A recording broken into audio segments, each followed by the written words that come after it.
Planning in Action, addressing youth vaping through the strategic prevention framework.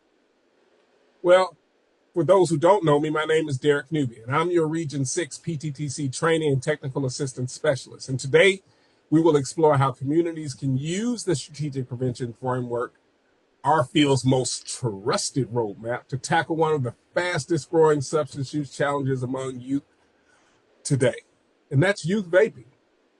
So today's workshop and this series are designed to help you turn data into strategy, strategy into action, and action into sustainable community change.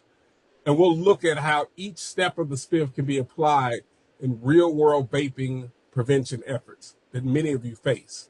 By the end of our time together, you'll walk away with a clearer understanding of the conditions driving youth vaping in the community, practical tools to build on that strengthen your prevention plan, and examples of evidence-informed strategies that align with your community's unique needs. And of course, ideas for engaging partners, youth, and stakeholders in meaningful ways. So this is a brief interaction session. It will only last 1 hour. So we invite you to use the chat, share your experiences, and participate in the discussion. Your insights are really going to help shape the conversations and deepen our collective learning. So thank you again for being here for the important prevention work that you do. And let's just get started with planning and action, addressing youth vaping through strategic prevention framework. Our next slide, it's just simply our acknowledgments, letting you understand that please do not reproduce or distribute this publication for a fee. We have used government funds in order to create these. You can ask us for authorization if you want to use this deck and share this deck. But the opinions expressed herein are still the view of the authors and do not reflect the official position of the Department of Health and Human Services or SAMHSA.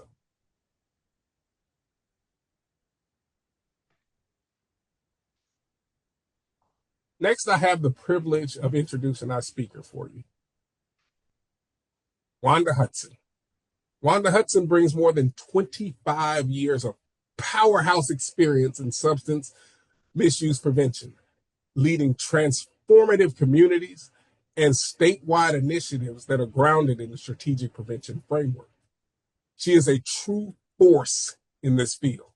Wanda spent nearly 2 decades as an innovative instructional designer, crafting high-impact trainings and shaping the prevention workforce and equipping professionals like you and emerging leaders and organizations and community groups with the skills and confidence to drive real change. Her blend of expertise, creativity, and passion make her one of the most influential voices in prevention today. Without further ado, I give you Wanda Hudson. Hello, everyone. Thank you for that introduction, Derek. I appreciate it. And welcome back from your vacation. Derek hasn't been with us all week, and we're glad to have him back today. We'll start by introducing our learning objectives for the planning step. And so we'll take these, the assessment data that we had from Monday and also from yesterday too, and we'll turn it into actionable prevention priorities, sorry. And then we'll take that logic model that we started in sessions 1 and 2, and we're going to align that with our community's identified needs. And then finally, we will have a plan at the end that is sustainable and it is relevant to our community. Remember those 2 middle principles of the SPIF, sustainability and community relevance. Well, we will take those into consideration today as we walk through planning, the steps for planning. So today we're moving on to step 3 of the SPIF, or in other words, a word that we have been using. It is the tool that we use to help us to address substance use and misuse problems in our communities. This is the first day that Derek has been able to join us. He's been on leave, and so we want to let him know a little bit more information about what he's missed. So, is there anyone else that has not been, did not attend sessions 1 or 2? Type your answer in the chat box. Is there anyone that did not attend sessions 1 and 2? Okay, Giselle, Kelly, Zoe, a few people. Great. So this is good. This is a good activity for all of us. So hopefully there were some of you that attended. Looks like some of you attended one, at least one.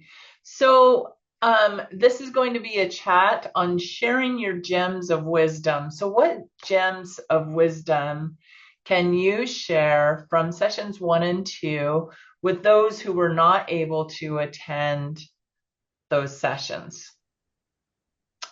So what's something that you remember from one of those sessions that stood out to you, that was a takeaway for you?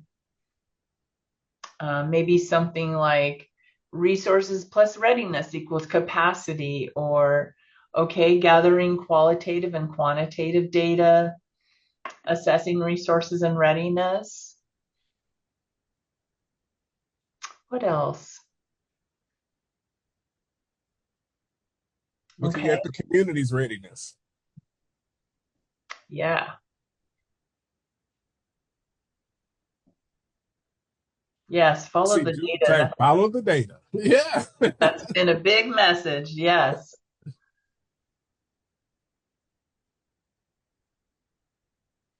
Okay, looking for folks who have something to gain or to lose.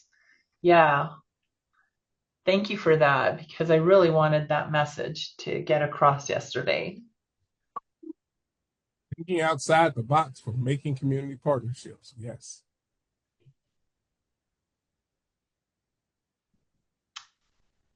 Digging into the triethnic survey for readiness levels. Yes, increasing those readiness levels. That's important. Don't throw interventions at them. Yes, let's be strategic about it.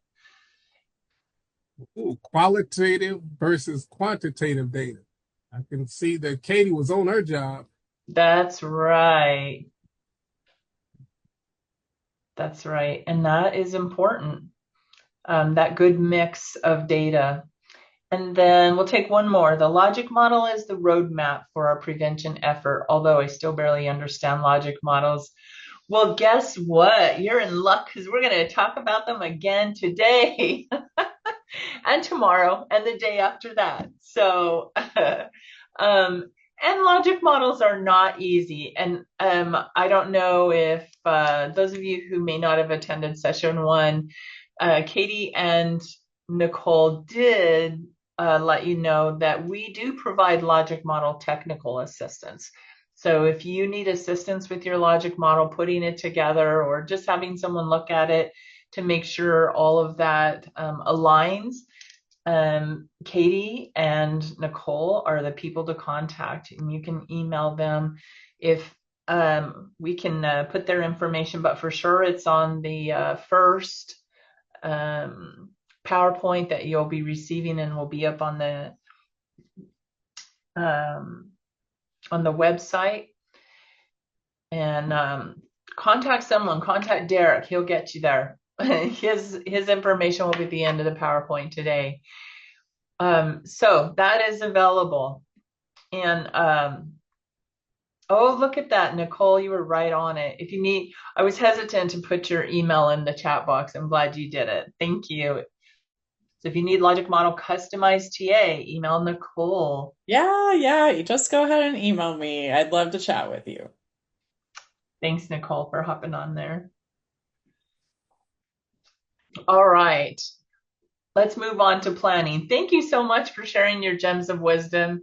And hopefully those of you who were not able to attend sessions 1 and 2 will be able to watch the recordings and access the materials on our website. So today we have the privilege of spending the time together to focus on step 3 of the strategic prevention framework. Woohoo, we're halfway through. The planning step of the SPIF ensures that our strategies are evidence-based, that they're relevant to our communities, and that they are sustainable. So again, when we focus on planning, we're really going to look at those middle principles of sustainability and community relevance. The planning step really is the bridge between assessment and implementation. It's where we turn data into action, and we think of the SPIF as a cycle, but planning is not a one-time event. It can be revisited frequently.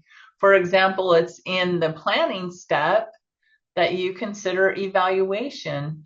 Not to get too confusing here, we're going to be doing planning, but you'll also start thinking about evaluation as you create a plan for measuring the results of your intervention. So as you look at how you're going to be able to affect those risk and protective factors, you'll begin to think, how are you going to measure that? And how are you going to show the progress that you've made? So to develop a solid prevention plan, you as a planner and all of the planners that are working with you need to do a few things. And this is kind of our roadmap for the day. You'll be prioritizing the risk and protective factors that are associated with the substance misuse problems that have been identified, use or misuse. And then you'll select those appropriate programs and practices that will address each of the priority factors. And then you'll combine the programs and practices to ensure that you have a nice comprehensive approach. And here it is. We're going to build and share a logic model with our community interest groups. So logic models, they're not going away. Thankfully, we have help. So here's a poll question that we have. As we begin to dig a little bit deeper into each of these components, they may or may not be familiar to you. Some may be more familiar than others. And you may have completed this step as part of programming with your organization or community, or you may have attended other training on the steps of the SPIF, or these may be completely new to you. Either way, you are in the right place today. So select some of those that are the most challenging. What's the most challenging to you?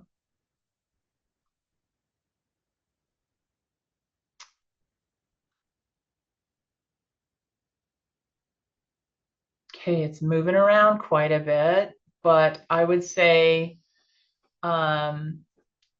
comprehensive approach and logic models are looking like maybe the highest. Some people are not sure. We might need to give you a little bit more information about each one of those components. But combining programs and practices to ensure a comprehensive approach is in the lead. It does. It looks like that's in the lead. All right. I'll bet on that horse. Yes. And that is definitely a challenging part. And hopefully today I'll be able to give you a little bit more clarity about that. All right. Thank you for participating in that poll. We'll go back to those results a couple of times just to check and see if you understand some of those a little bit better. So remember the logic model. This is the logic, and those of you just joining us for the first time today, this is the logic model that we've been working on in a case study for a community called Riverton. And during the assessment training, we created this logic model, and we'll continue to use that logic model for this community throughout this session today. The same flow chart that was presented in step 1 that illustrates the information on your community needs can also guide you when you're developing an effective prevention plan. So communities can't change substance use problems directly.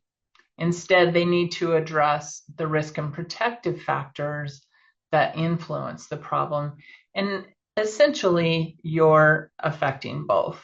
You're looking at both. So selected prevention interventions make a difference if they're a good match for both the problem and the associated factors. So, for instance, you may find an evidence-based program that addresses low perception of harm. That's the second risk factor that we have there. But it hasn't really been proven to be effective in preventing vaping specifically.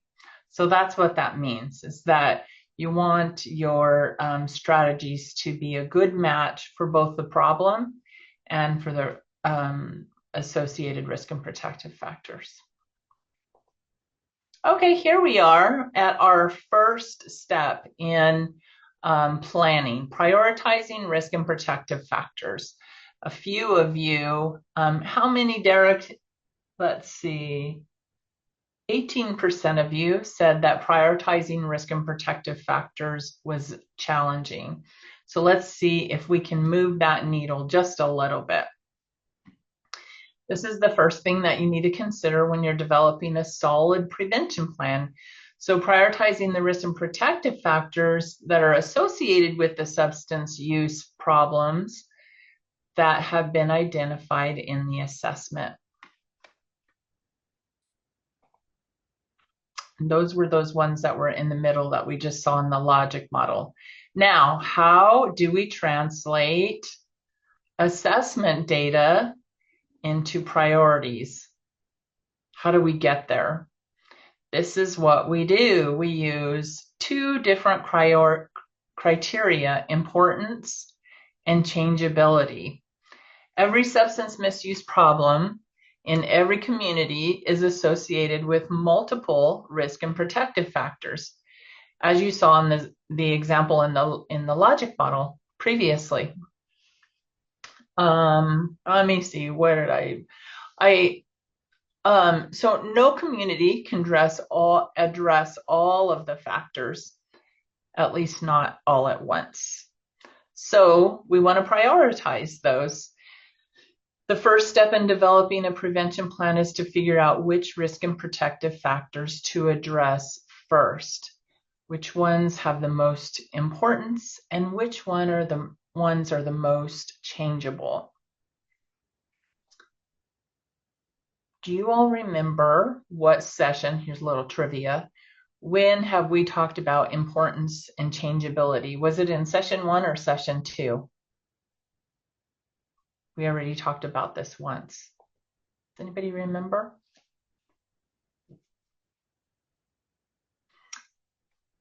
That's right. It was session 1. Nicole and Katie talked about importance and changeability a little bit in relation to risk and protective factors, like what we're talking about today. Okay, so let's take a look at our data one more time before we jump into prioritizing our risk and protective factors. Richard's going to share the case study in the chat for those of you who haven't seen it yet. It's just a short one-pager, so it shouldn't be too difficult just to skim over. But basically, we have Riverton has a youth strong coalition that's going to address youth vaping. They have about a population of about 45,000 people, and there is an increasing concern in the community about youth vaping and e-cigarette use among middle and high school students. The schools and the parents have raised these concerns. So based on the indicators that are in blue, we were able to develop that list of risk and protective factors.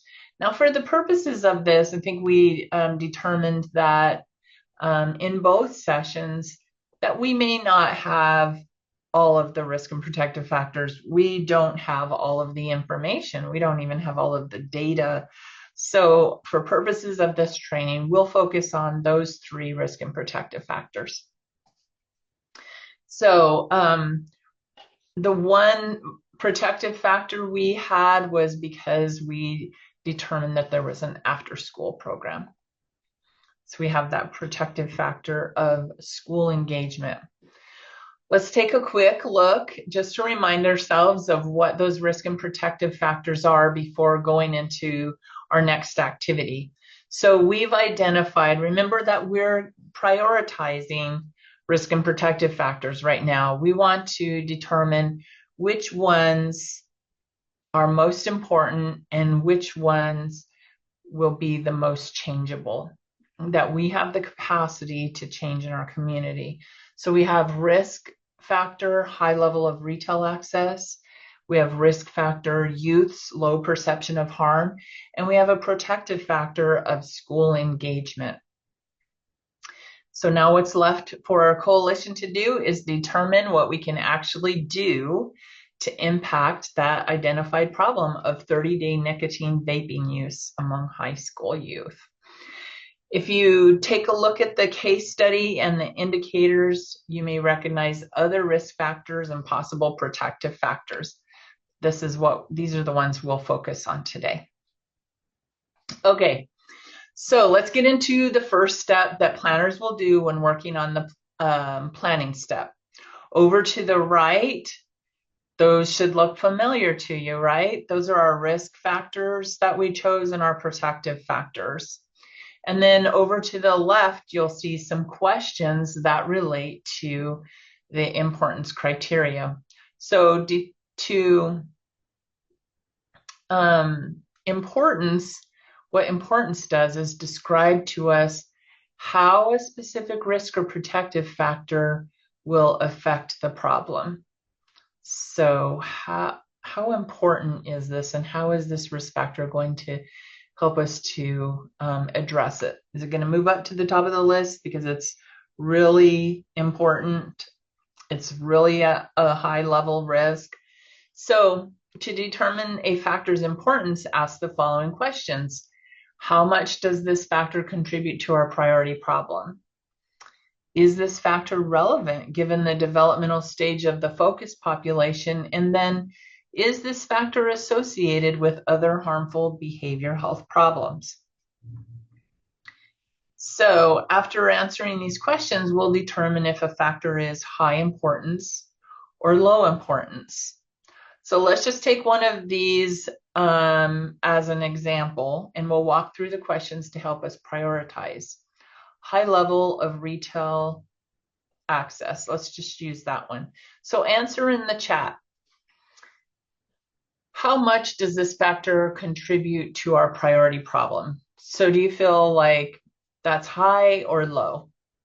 For if we're using a high level of retail access, high.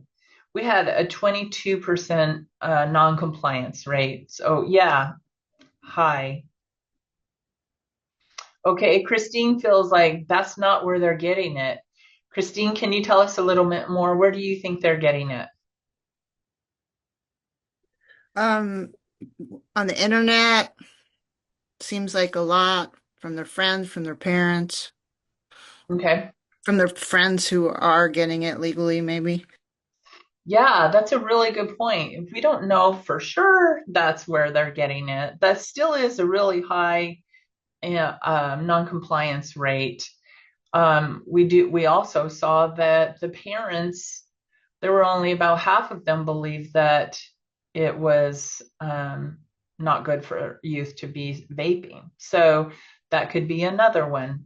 But I think overall, just based on the information that we have just about a high level of retail access, because here we're not considering the parents or any of that yet. We're just dealing with what we have in front of us.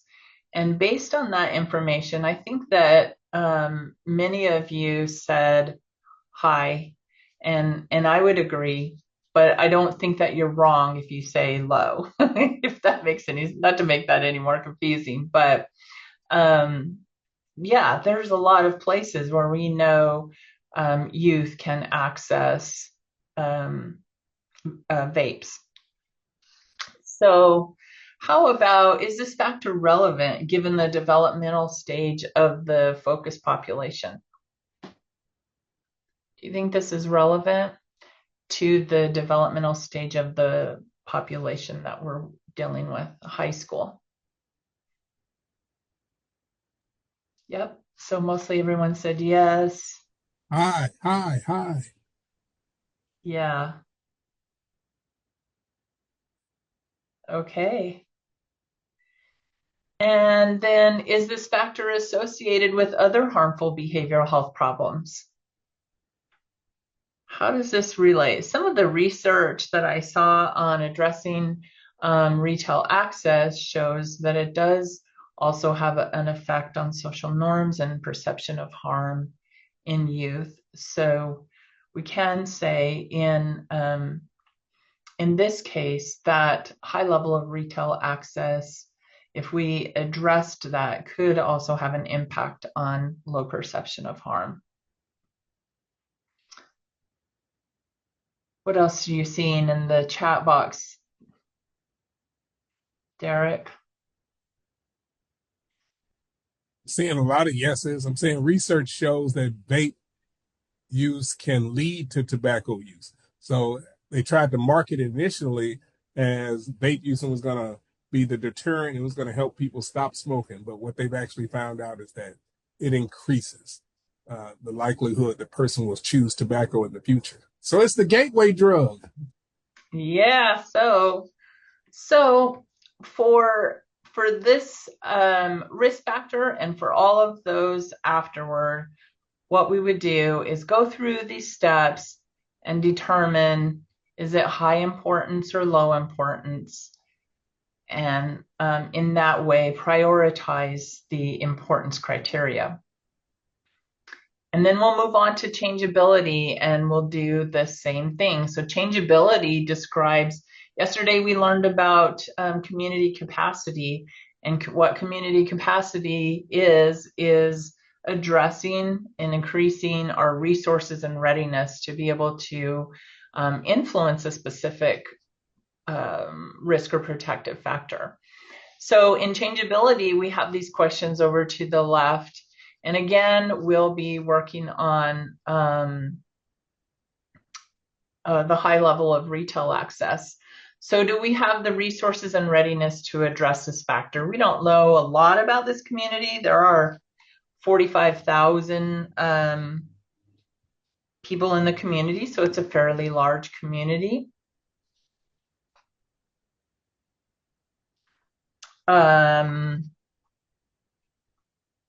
So they will assume that maybe they do have the resources. And then, does a suitable program or practice exist to address this factor?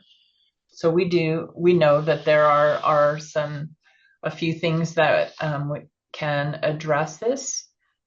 Compliance checks, policy work. Can we produce outcomes within a reasonable time frame? So if we addressed high level of retail access, do you think we could produce outcomes within a reasonable time frame? What do you all think?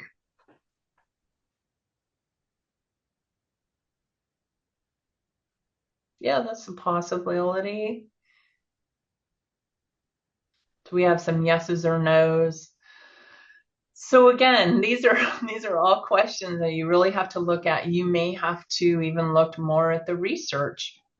Yeah, and we'll be optimistic and we'll say yes. Again, we will select high changeability or low changeability for each of these risk and protective factors.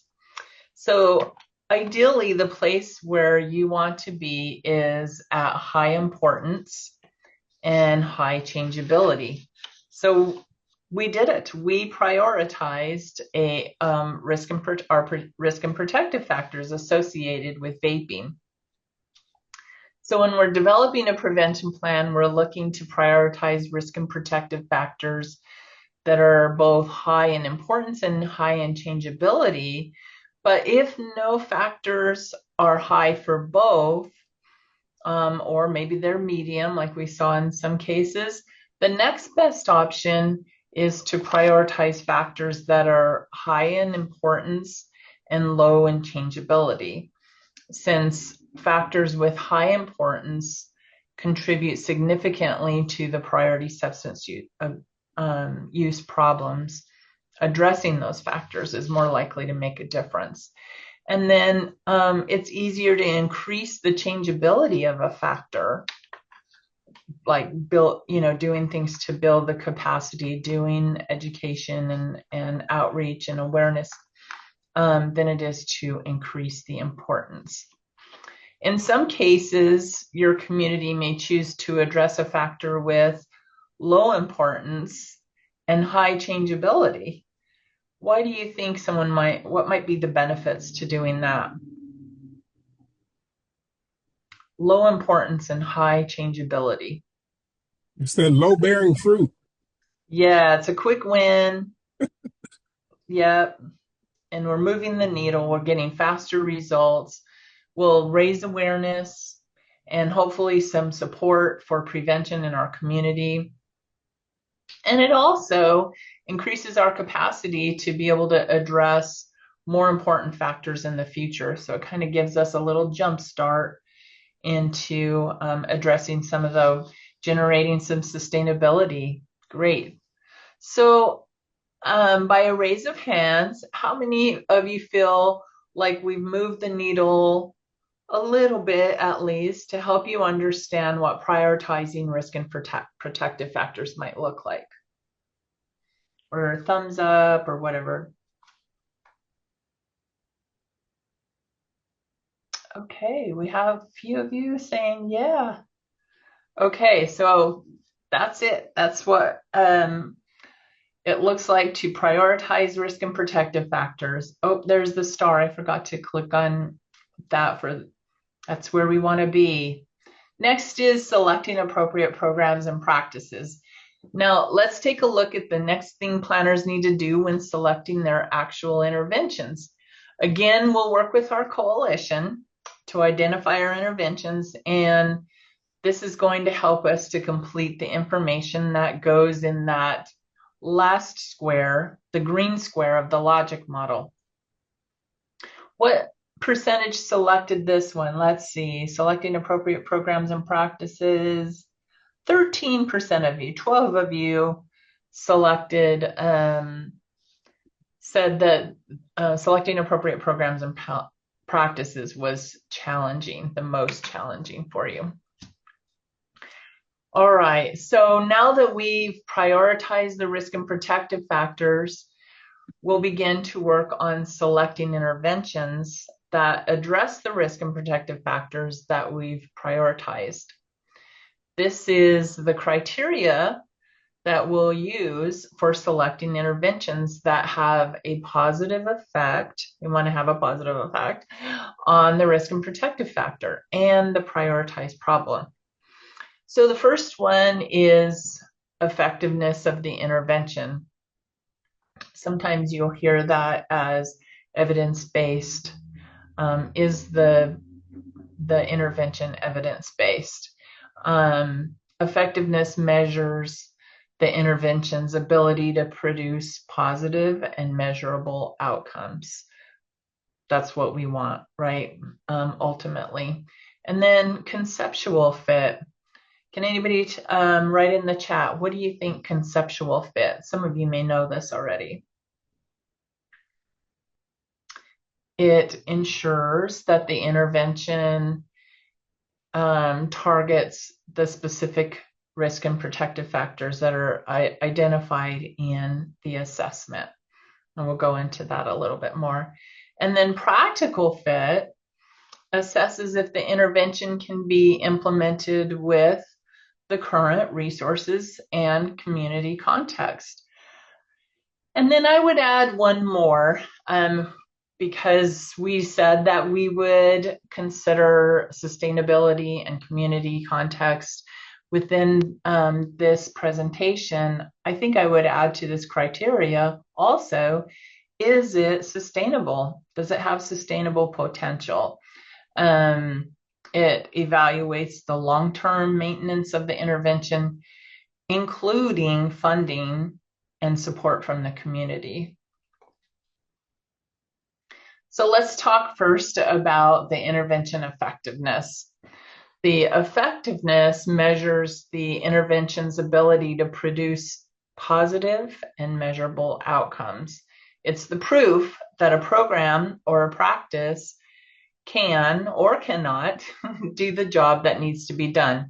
As you can see over here, some of them are actually even harmful.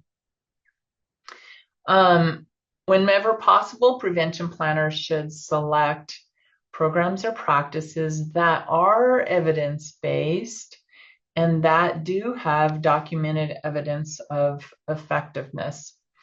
So the best places for you to find, where do you find those evidence-based programs? You can find those in federal registries, peer-reviewed journals. Google search is great for that. Derek and I were talking, our team was talking earlier, if you can put things in Chat GPT, but you might get some false resources. He had an instance where that happened, where he was actually given some false references. So be sure you check all of those out. Systematic reviews and individual evaluation reports. The good news is I've linked some of those in this PowerPoint. And if you just get on the PTTC website, there are a lot in the products. There are specific ones for vaping, which is kind of nice. So some of you may be attending this series specifically because you are addressing vaping. So I'd recommend that you take a look at that. And I think it's also linked in this PowerPoint as well. So going back to, that was just a little side note, but based on the strength of the evidence that supports the program's effectiveness in producing our intended outcomes, this slide describes the reviewer's categories. So it may be model or exemplary, which means it's well supported. It's one of the strongest and the most favorable evidence of effectiveness. So that would be a good program we would want to choose. Promising and emerging it's a little bit weaker, but it's still favorable evidence of effectiveness. And then inconclusive and underdetermined means that it doesn't have enough evidence to show, to give us meaningful conclusions about its effectiveness. And then unsupported, there's strong evidence that it doesn't produce the intended outcomes. And then harmful, any evidence that it produces negative outcomes would be something that's harmful. Does anyone have an example of a program or a practice that you've worked on, or how the effectiveness was determined? Would someone want to come off mute and tell us about a program that you're working on?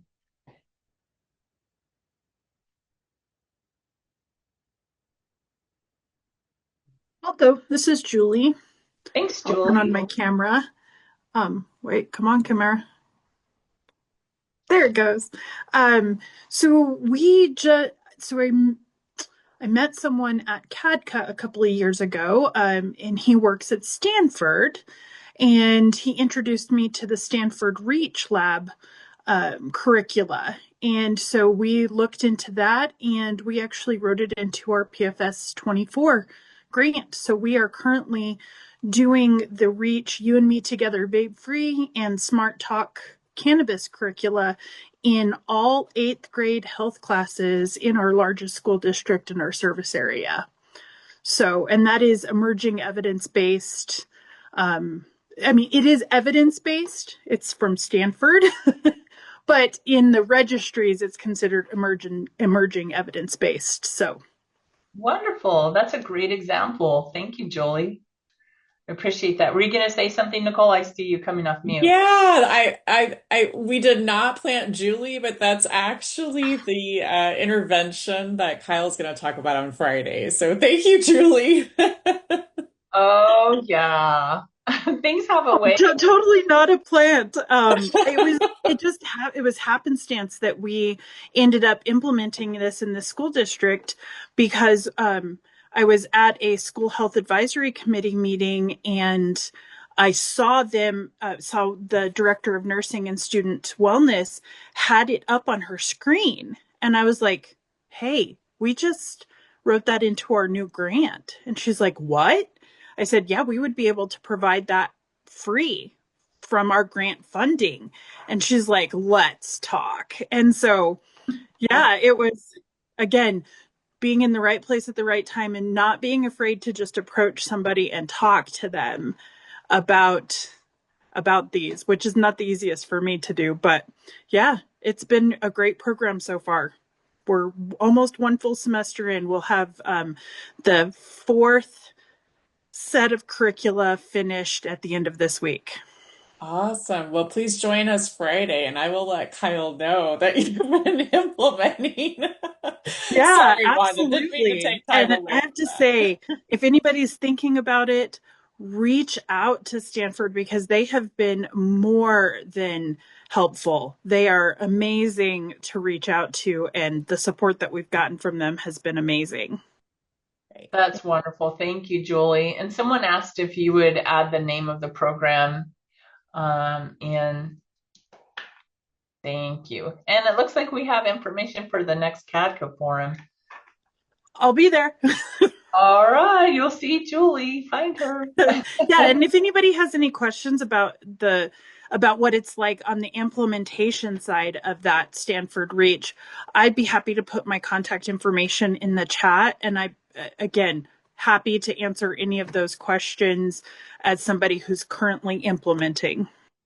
Wonderful. Thank you so much, Julie. That was very helpful. So on that note, let's revisit the town of Riverton. And let's think about what might be some effective strategies to reducing youth vaping related to retail access. Richard's going to put a poll question up for us. Which of these is not an evidence-based strategy to reduce youth vaping related to retail access?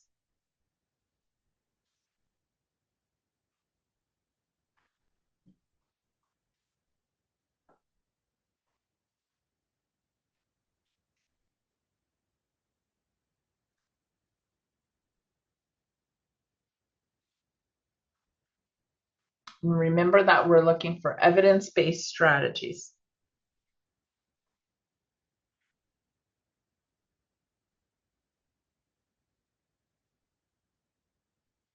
Okay, so we have a little bit of a mix. We have a few for each of them. So those top four, those are evidence-based strategies for reducing youth vaping related to retail access.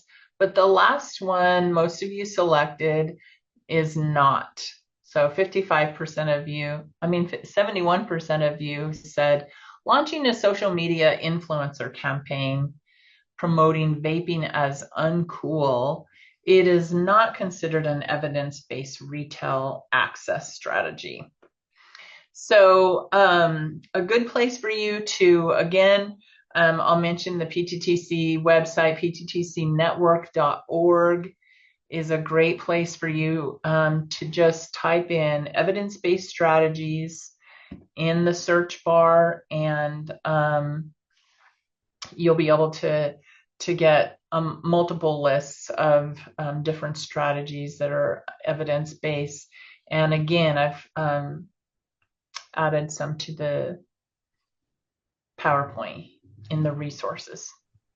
So thank you. Wanda, we didn't know you were going to have a hard question. Oh, do we have a hard question? Yeah, this one that you just asked, which is not Oh, the. no. I think there's so many people that believe that like the influencers have, and I can definitely relate to them. So thank you for. I really appreciate you sharing that plan that survey with us, so we can have a better understanding of that. I think we're all in coherence, and when we say that we thought that would work. Right, right. And that's a good point, Derek. I think I'm glad that you brought that up, because some of it is just being familiar with what some of those evidence-based strategies are already. So if you're really new to prevention, that may not be as familiar to you. And we thank you for participating in the poll anyway. But yeah, and it does seem like, well, social media influencers, they do have a big impact, but it isn't, but we are looking for evidence-based strategies that we know do have, through the research, they have had an impact. And also the message of vaping is uncool is not a great prevention strategy as well. Folks don't usually respond to that type of a strategy. So let's see, where are we? We are on conceptual fit. The next thing we want to consider when selecting strategies is the conceptual fit. And what that does is ensure that the intervention targets specific risk and protective factors that are identified in assessment. So how well does it align with the logic model? For example, I like this example. A saw is a much better fit conceptually for cutting a piece of wood than a hammer or a screwdriver. So to determine the conceptual fit, planners look closely at their community's logic model for prevention. So I've included the Riverton logic model on here again. An evidence-based practice or program with strong conceptual fit is one that directly affects the community's priority substance use related problem, as well as one or more of the risk and protective factors. And it has been shown to produce positive outcomes among members of the community's focus population. Who is our focus population? It is the high school youth, right? So let's say that from our list of possible strategies listed in our poll, that we were going to choose conducting regular retail compliance checks. Okay, so in order to determine conceptual fit, here's a couple of questions that we would think about. Is that intervention proven to be an effective strategy for the community of focus? Is it prevention? So in this case, yes, it will have an impact on social norms and perception of harm in the community. Does it address the identified problem as well as one or more of the associated risk and protective factors? So does it also address some of the other risk and protective factors in addition to just the high level of retail access? So that's how we determine conceptual fit. Next, we'll go to practical fit. And practical fit is how well suited a program or practice is to the community overall. And it assesses if your community's capacity to implement, meaning do you have the resources and the readiness to be able to address it. And here's a few things that you'll want to consider. Excuse me. Is it supported by key prevention interest groups and the broader community? So maybe there's some parent groups. Is that retailer compliance checks, is that supported by other organizations and the community overall? Can it be implemented well? Do we have compliance checks that are already happening that other organizations are doing that? We see that there is something in place already because we have that data, right? We know that 22% are non-compliant. So somebody somewhere is providing that data because they're doing compliance checks.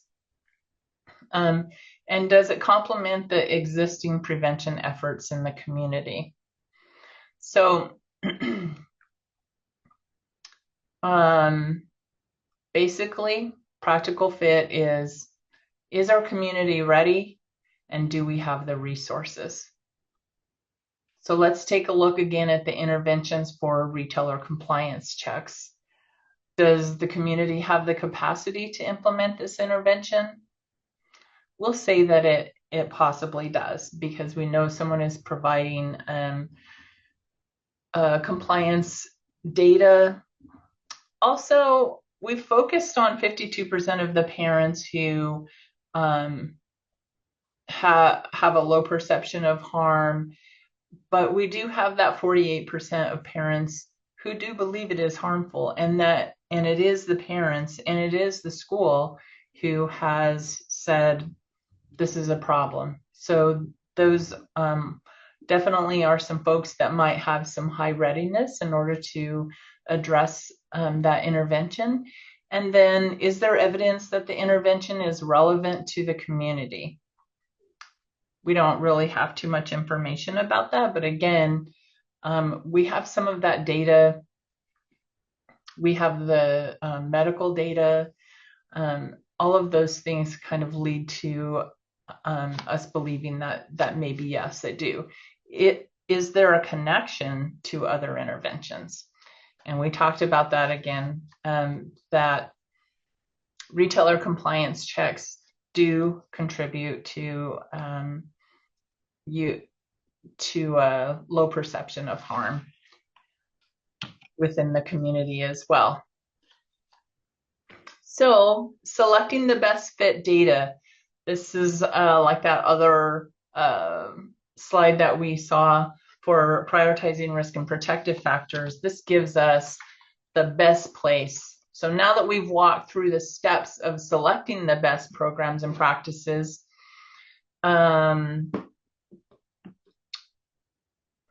sorry.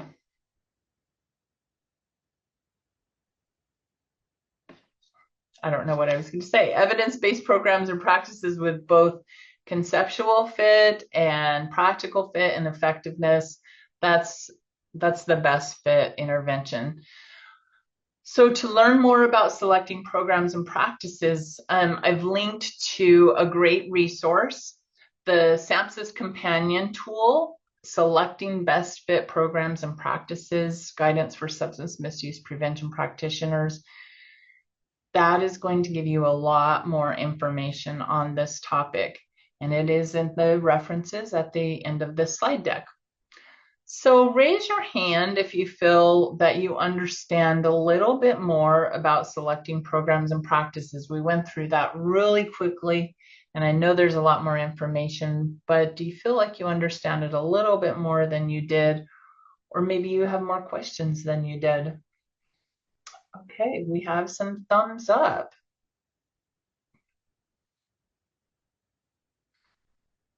All right, wonderful. So, on to our next topic, ensuring a comprehensive approach. What we'll be doing here is addressing different levels of risk. Does the intervention serve multiple social contexts? And then does it include support and participation by a variety of interest groups? Now, this is sometimes where it can get confusing. Again, we're just considering all of these things as we consider what best interventions. So it's just a lot of things for us to consider. If we were going on a vacation, we would consider, here's all the places we could go. Here's all the pros and cons to going there. We may not want to go to Italy if our whole family is gluten-free. So those are the types of things that we are thinking about as we select what our best vacation spot is. And it's the same thing when we're thinking about what strategies would be the best fit for our community. So one of those things that you want to consider is addressing the levels of risk. So Universal is focusing on general audiences who have not been identified as being at risk. So this is everyone, the community, or all the school. They haven't really been specifically identified. There may be some that are at risk, but this is just everyone. Selective focuses on audiences that have known risk factors for substance use related problems. And so maybe they're at risk because they have substance use parents that use substances. But they themselves don't actually have not used substances. And then indicated is for those who are already experiencing substance use related problems. So who in our case study, who are those that are indicated? Who might be our indicated population?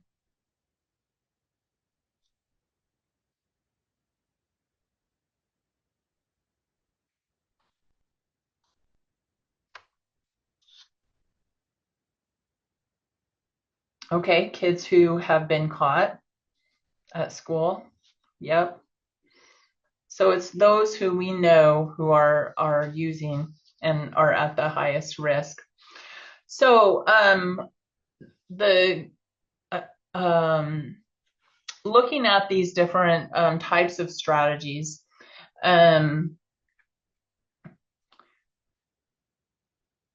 so a comprehensive plan for addressing 30-day nicotine use among middle and high schoolers in our case study, it might include retailer compliance checks as a universal strategy.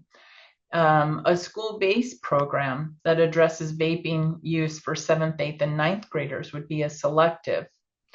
And then school-based referral program to that, so that refers those who might already be vaping and identified and referred to outside resources. So when looking at the level of risk associated with your potential interventions, which of these would usually be the most cost effective while still greatly impacting your community? Which one is the most cost effective generally? Universal, selective, or indicative? Yeah, so typically universal is the most cost effective and has a much broader reach. But those of you who have done social marketing know that can be pretty costly as well. The second thing we want to consider in a comprehensive approach is the multiple social contexts. So again, are we looking at all the different aspects of a person, the individual, relationship, and community? And when you do this, you are sure that you're going to decrease risk factors and increase the protective factors and strengthen those individuals. So for example, looking specifically at communities' comprehensive approach, reducing youth vaping at the individual level might look like the school-based education program, maybe the one that Julie was talking about earlier. At the relationship level, it might look like a strengthening families program. So all of these things complement. We wouldn't just be doing retail access. And then looking at the community, retail access restrictions or compliance checks, retail access education. So this is kind of this layered approach. We wouldn't be selecting just one intervention, but that we would have this layered approach that addresses the individual relationship and community, also looks at universal, selective, and indicative. Also, you want to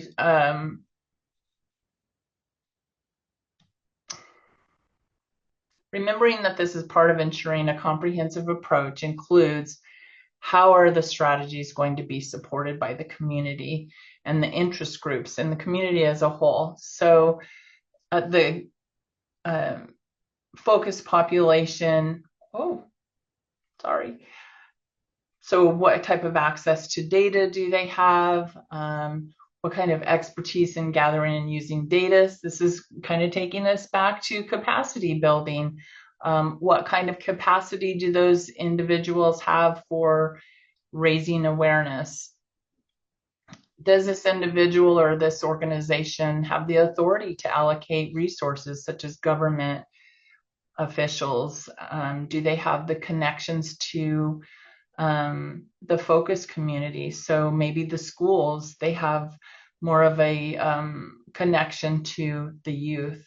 So also we want, when we're considering a comprehensive approach, we also want to look at these criteria to help us to determine what kind of support and participation do we have. So for retail compliance checks, what do we have access to whoever is doing those compliance checks currently? Would they be willing to partner with us? Would they be willing to provide data to us, that type of thing? Those are all things that help us to consider a comprehensive approach. Lastly, I know we're out of time. I'm just looking at that. Building and sharing a logic model. You can see that as we walk through each one of those steps, we now have our interventions and we can fill in that green box. And we know from the data, what are some of our potential outcomes and what that will look like. And then we determine who we are going to share that logic model with. In yesterday's session and today's session, we explain why the logic model is important to us to be able to explain that to our community partners. And then lastly, these are our key takeaways from today. The risk and protective factors, we talked about prioritizing those by addressing importance and changeability, and then addressing evidence-based interventions by looking at effectiveness or evidence, conceptual fit, practical fit, levels of risk, multiple contacts, and community support. Lots of things to consider as we're selecting interventions and determining our outcomes for our programs. So I'll turn the time over to you to close, Derek. I apologize for making us late. No apologies necessary, Wanda. This is very interesting information that you shared. I'm sure there's no person here that felt that it was in any way, shape, or form a waste of their time. Please fill out the survey. The link is there now for that you see in for your feedback. Your feedback is extremely important to us. As we bring our workshop to a close, I just want to thank each and every one of you for showing up today with your curiosity, commitment, and a genuine desire to create a healthier future for younger people. And also, if we go to the next slide, I just want to encourage you to attend all 5 sessions for this week. If you haven't registered already, you can use that QR code that's on the screen and get registered so you can come to the rest of the sessions this week. Because together we can shift the conditions, strengthen the protective factors, and also build a generation that thrives. So each and every one of you, I just want to encourage you to have a great rest of your day, and let you know that you can contact me at dlnewby@ou.edu if you have any questions. In about 2 weeks, then we'll be offering certificates for attendance this session. It is very important, again, for you to complete the survey that we have for you. You can come to our website. It's South Southwest PTTC and gather more information, and these slides will be posted as well as sent out to you